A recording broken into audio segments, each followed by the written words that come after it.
Bonjour, nous traitons dans cette vidéo le chapitre Société pré-industrielle, manuel, page 36.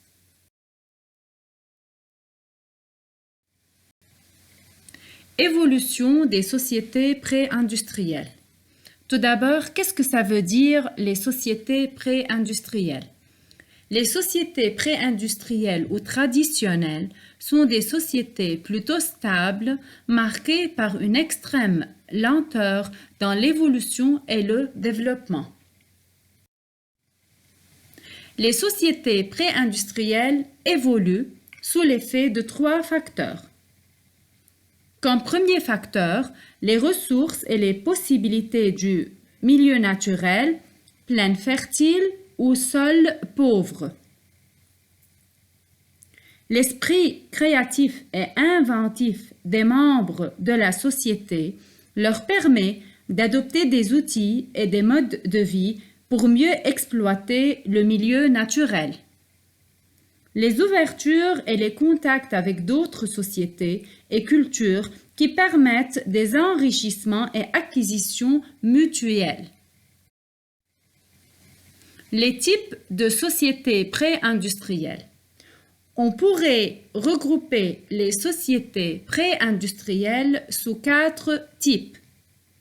Comme premier type, les sociétés archaïques. Dans ces sociétés, l'homme vivait dans de petits groupes. Il pratiquait la chasse, la cueillette et la pêche. Ces petits groupes se déplaçaient continuellement à la recherche de la nourriture, donc ils avaient une vie en nomade. Et lorsqu'on dit une vie en nomade, c'est-à-dire les individus de ces sociétés se déplacent continuellement. Les sociétés primitives. Dans les sociétés primitives, les activités se limitent à la domestication et à l'élevage des animaux. L'homme primitif produit lui-même ce dont il a besoin comme outil. L'homme primitif est semi-nomade. Dans les sociétés traditionnelles simples, l'homme est devenu agriculteur. Il ne se déplace plus, il s'installe auprès de son champ, c'est-à-dire il se sédentarise. On dit il se sédentarise, c'est-à-dire lorsqu'il se fixe pour vivre définitivement dans un même endroit. Le travail de la terre exige de se fixer, préparation et labour, culture et attente de la récolte. Les sociétés traditionnelles complexes.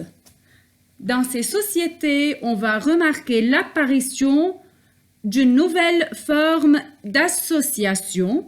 Celles qui vivent dans les villes et dont les activités principales sont l'agriculture et les petits commerces, et celles qui vivent dans les villages et dont l'activité principale est l'agriculture. Le développement des villes va assurer des marchés pour l'écoulement des produits agricoles. Merci.